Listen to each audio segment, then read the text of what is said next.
উপলক্ষে সকলকে মই শুভেচ্ছা জ্ঞাপন কৰিছোঁ তথা দমাচিনী বহিনীৰ গাহাম হামলাইনি জাচিৰবাৰ আৰু ডক্টৰ অজিত বড়ো তেখেতে ৰচনা কৰা গুৰুদেৱ কালীচৰণ ব্ৰহ্মৰ ওপৰত তেখেতৰ যিটো আধ্যাত্মিক আৰু ফিলচফিকেল পাৰ্সপেক্টিভ যিটো তত্ত্ব ইয়াক লৈ পেলাই যিখিনি কিতাপ ৰচনা কৰিছে এই কিতাপটো উন্মোচন কৰিবলৈ পাই মই খুব ভাল পাইছোঁ।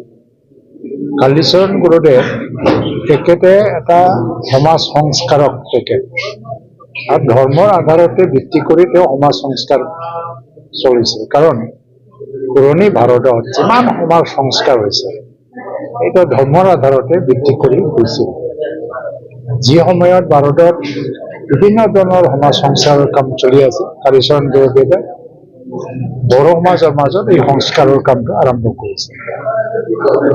একেলগে তেখেতে জমিদাৰী যিটো প্ৰথা তাৰ কিছুমান নিয়ম বা নীতিবিলাকৰ বিৰুদ্ধে যুঁজিছিল আৰু তেখেতে মহাত্মা গান্ধীক লগ ধৰিছিল 1936 চনত আৰু ভাৰতৰ স্বাধীনতা আন্দোলনতো তেওঁ যোগদান কৰিছিল আৰু আহি আমাৰ নিচিনা পিছপৰা জনজাতি বড়ো বা ওচৰে পাজৰে থকা জনগোষ্ঠী যিসকলে বিভিন্ন ধৰ্মৰ আগ্ৰাসনত নিজৰ অস্তিত্ব হেৰুৱাই পেলাব লৈছিল তেওঁলোকক উদ্ধাৰ কৰিবৰ কাৰণে এই সংস্কাৰ আন্দোলনটো কৰিলে।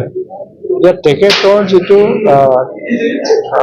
যিটো অৱদান সমাজত আৰু ব্ৰহ্ম ধৰ্ম প্ৰচাৰ কৰি পেলাই তেওঁ কি আধ্যাত্মিক জ্ঞান প্ৰচাৰ কৰিছিল আৰু সমাজ আৰু ৰাজনীতি আৰু মানৱ সেৱা এইটো লৈ পেলাই কি তত্ত্ব তেওঁ তৈয়াৰ কৰি গ'ল এই বিষয়তে আজি পৃথিৱীক জনোৱাৰ এটা সময় আহিছে।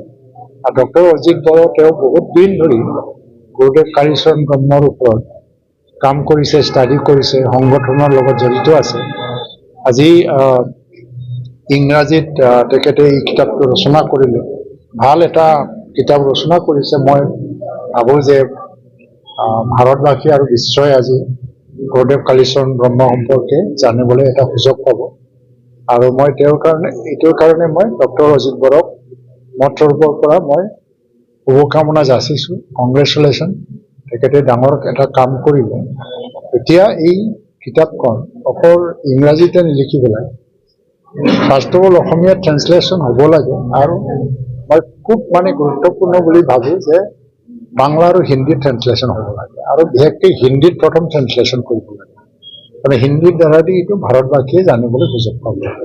এইখিনি কাম কৰিলে গুৰুদেৱৰ বিষয়ে প্ৰচাৰ কৰিব লগা যিখিনি কাম খুব সহজ হৈ যাব।